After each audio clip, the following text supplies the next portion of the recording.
Hello hi friends, मैं आपकी friend अपने चैनल में आप सभी का स्वागत करती हूँ। आज हम लोग पढ़ेंगे साइंस एंड टेक्नोलॉजी के अंदर भारत का मिसाइल कार्यक्रम, जो कि हमने लास्ट जो हम पढ़ा था उसमें हमने 2 पार्ट्स पढ़े थे।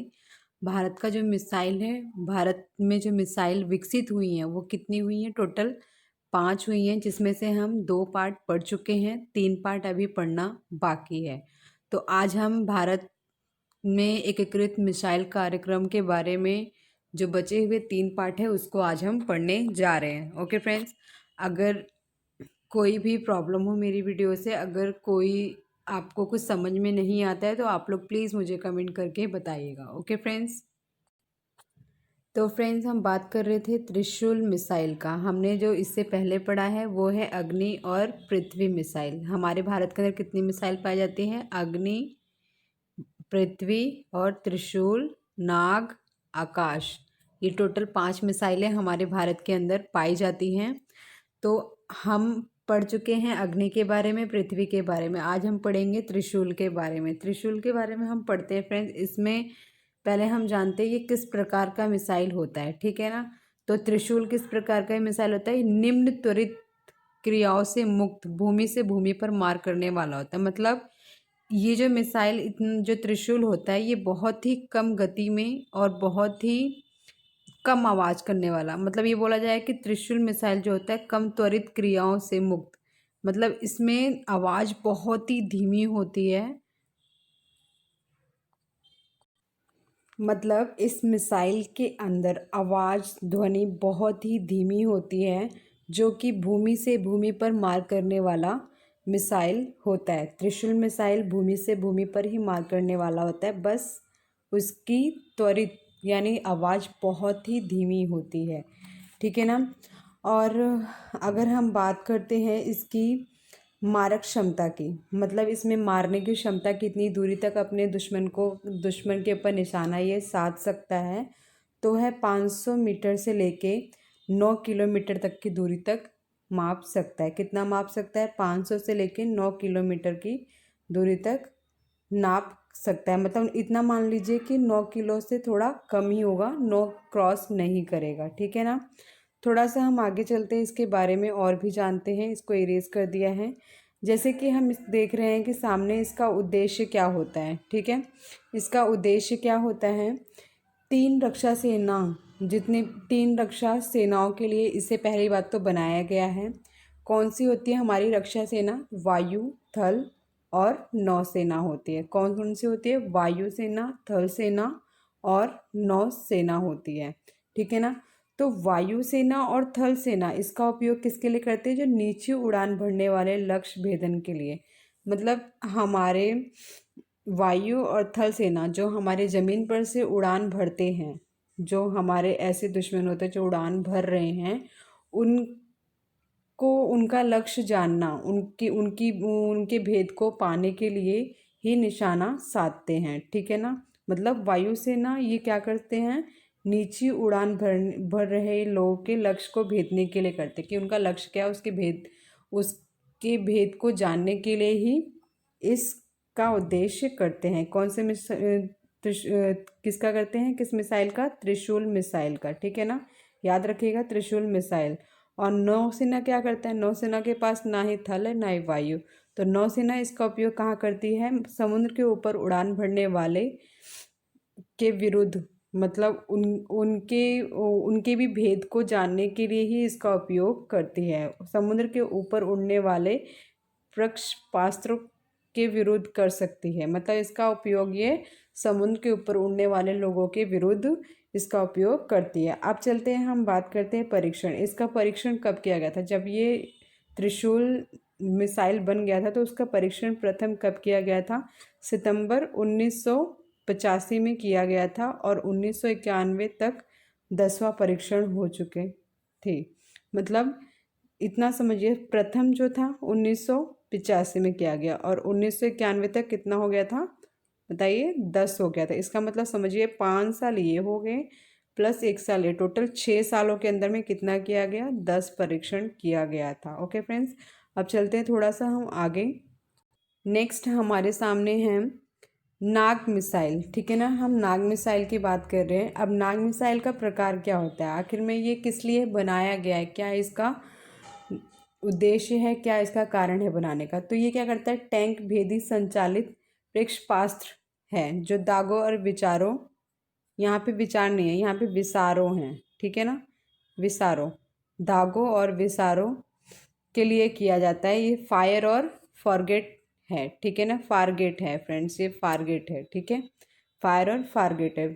टैंक भेदी संचालित, टैंक भेदी का मतलब मैं समझाऊंगी कि टैंक भेदी का मतलब क्या होता है। हम एक देश में हैं, दूसरे देश के प्रगति के बारे में जानना कि वहाँ पे आखिर में विकास कैसे हो रहा है, आखिर में वहाँ पे वो सब चीज़ें विकसित कैसे होती हैं, उसके टैंक को भेदना, ठीक है ना, कि वहाँ पे आखिर में ऐसा क्या चल रहा है, उसको पता करना ही टैंक भेदी संचालित प्रक्षेपास्त्र कहलाता है, ठीक है ना।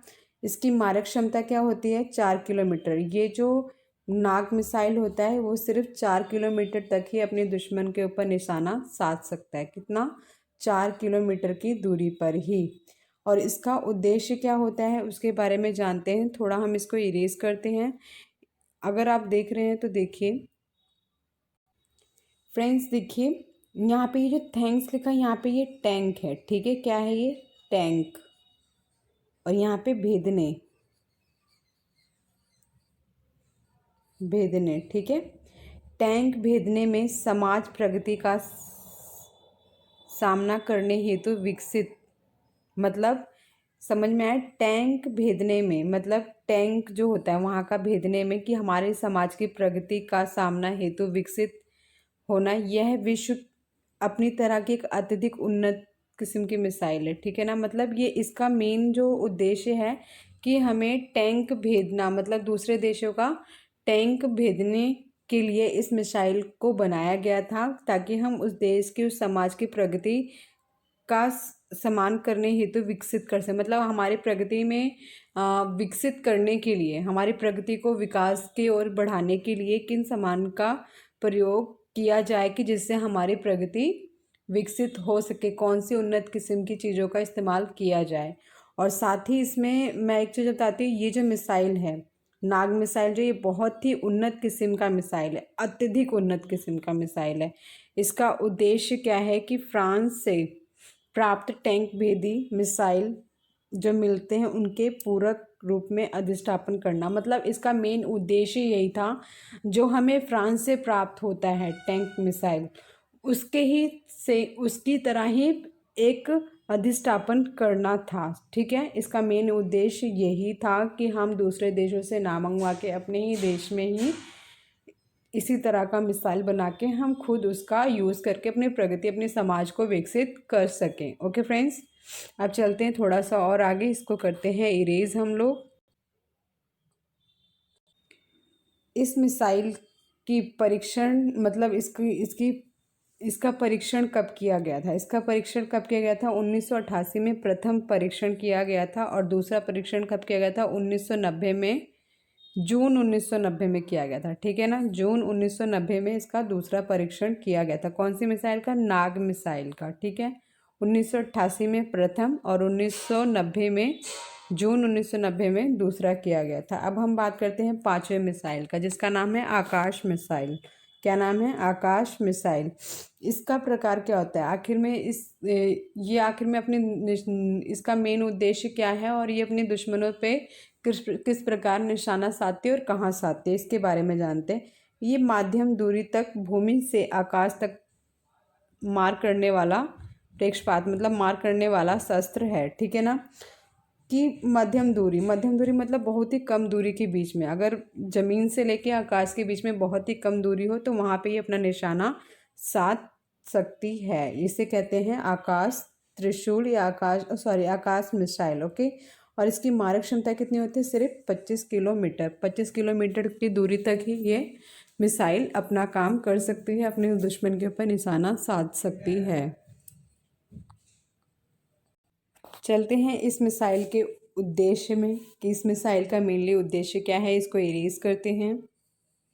इसको हमने इरेज कर दिया। अब हम देख रहे हैं इसका उद्देश्य कि इस मिसाइल का उद्देश्य क्या है। तो इस मिसाइल का उद्देश्य है तेल क्षेत्रों जैसे संस्थापनों की शत्रु द्वारा किए गए। जितने भी तेल क्षेत्र हैं, हमारे वनस्पति वाले जितने भी क्षेत्र हैं, वहाँ पे शत्रुओं द्वारा किए गए आकाशीय आक्रमण से रक्षा हेतु, मतलब आकाश के अंदर जितने भी आक्रमण करते हैं हमारे शत्रु जो होते हैं, उनसे अपनी सुरक्षा करने के लिए अभिकल्पित मिसाइल, क्षेपणास्त्र कार्यक्रम और उच्च तकनीक प्रणालियों के लिए विकसित आधुनिक प्रौद्योगिकियों का चलनीकरण किया जा रहा है। मतलब इतना समझ लीजिए कि इस मिसाइल का उपयोग कहाँ करते हैं हम, आकाश के अंदर आक्रमण से बचने के लिए। जितने भी हमारे दुश्मन लोग होते हैं तेल के क्षेत्र में, वहाँ पे हमें आकाश आक्रमण से बचने हेतु इस मिसाइल को बनाया गया है, जो कि एक बहुत ही अच्छी तकनीक से इसका विकसित किया गया है,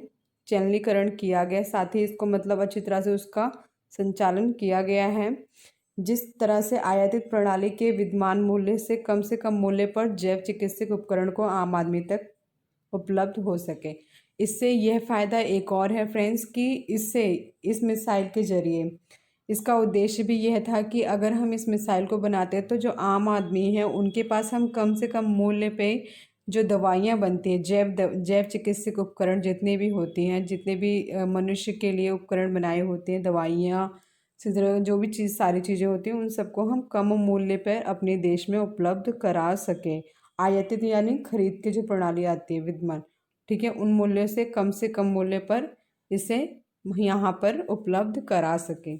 ठीक है फ्रेंड्स, होप सो आपको समझ में आ गया होगा। अगर कोई कुछ समझ में नहीं आया होगा तो आप लोग मुझे कमेंट करके बताइएगा। अब हम लोग चलते हैं क्वेश्चंस में कि हमारे इन 3 मिसाइलों से कितने क्वेश्चंस तैयार होते हैं एग्ज़ाम के पर्पस से, कि एग्ज़ाम में हमसे किस तरह के क्वेश्चंस पूछ लिए जाते हैं। तो इसको अब हम करते हैं इरेज। तो फ्रेंड्स सिर्फ मैं क्वेश्चन बोलूँगी, आपको आंसर कमेंट में मुझे करना है। जब आप मुझे कमेंट करेंगे तो इन सब का आंसर भी साथ के साथ आप लोग मुझे सेंड कीजिएगा। ओके फ्रेंड्स, राइट करके। तो त्रिशूल मिसाइल जो है किस प्रकार का मिसाइल है ये हमें बताना है। तो ये अगर आपने ध्यान से पढ़ा होगा, ध्यान से मेरी वीडियो को सुना होगा, मेरी आवाज़ को सुना होगा, तो आप इनसे सभी क्वेश्चनों का आंसर आराम से दे सकते हैं। नेक्स्ट क्वेश्चन है त्रिशूल मिसाइल किस मारक क्षमता क्या है। बहुत ही इजी क्वेश्चन है फ्रेंड्स, क्या मारक क्षमता है ये आप जानते हैं। त्रिशूल मिसाइल का कोई एक उद्देश्य बताना है। त्रिशूल मिसाइल का कोई एक उद्देश्य, इसका मेन उद्देश्य क्या था। इसके 3 उद्देश्य थे, मैं इतना बताती हूँ, कोई एक उद्देश्य आपको बताना है। थोड़ा सा हम लोग आगे चलते हैं। नेक्स्ट क्वेश्चन क्या है, त्रिशूल मिसाइल का परीक्षण कब किया गया था, और वो भी प्रथम त्रिशूल मिसाइल का परीक्षण कब किया गया था ये हमें बताना है। नेक्स्ट क्वेश्चन है नाग मिसाइल किस प्रकार का है। ठीक है, इसके बाद आप लोग नाग मिसाइल की मारक क्षमता क्या है, ध्यान से पढ़ा होगा तो आप लोग ज़रूर आंसर करेंगे, इसलिए आप लोग आंसर इसका ज़रूर कीजिएगा। उम्मीद करती हूँ कि आप लोगों को समझ में आया होगा। और अगर आप लोगों में, मुझे लगता है अगर आपने ध्यान से मुझे पढ़ा नहीं होगा, नहीं समझा होगा, तो आप इसका आंसर नहीं कर सकते। इसलिए ये आपके सामने समझिए एक चैलेंज है इन क्वेश्चनों के आंसर को देना, कि आपको कितना समझ में आया। और देखिए आंसर देने से आपके 2 बेनिफिट बनते हैं, कि आपको खुद भी याद होता है और साथ ही एक रिटर्न भी वर्क हो जाता है, क्योंकि लोग कहते हैं ना कि लिखी हुई चीज़ें कभी भी हमें भूलती नहीं है। नेक्स्ट क्वेश्चन क्या है, नाग मिसाइल का दूसरा परीक्षण कब किया गया था। ठीक है, नाग मिसाइल का दूसरा परीक्षण कब किया गया था ये हमें बताना है। अब हम चलते हैं और भी आगे क्वेश्चंस को देखते हैं। नेक्स्ट क्वेश्चन देखिए, नाग मिसाइल का दूसरा परीक्षण कब किया गया था, जैसे मैंने अभी बताया है। इसके बाद जो क्वेश्चन बनता है आकाश मिसाइल से, आकाश मिसाइल किस प्रकार का मिसाइल है यह हमें बताना है। ठीक है, तो किस प्रकार का मिसाइल है आप लोग जानते हैं बहुत अच्छी तरीके से। और आकाश मिसाइल की मारक क्षमता क्या है, बहुत ही ईजी है। चलो ये इसका आंसर बताते हो, 25 किलोमीटर है। ठीक है ना, 25 किलोमीटर है इसकी। तो फ्रेंड्स इसी तरीके से आप लोग मुझे आंसर कमेंट में करें। और अगर आपको मेरी वीडियो थोड़ी सी भी अच्छी लगे तो प्लीज़ आप लोग लाइक और शेयर एंड कमेंट ज़रूर करना, और बेल आइकन तो ज़रूर से ही दबाना, ताकि मेरी सारी नोटिफिकेशंस आपको मिलती रहें। और जिन्होंने अभी तक मेरे चैनल को सब्सक्राइब नहीं किया, प्लीज़ मेरे चैनल को सब्सक्राइब करें। ओके फ्रेंड्स, आज के लिए इतना ही। Thank you so much for watching my video. Bye.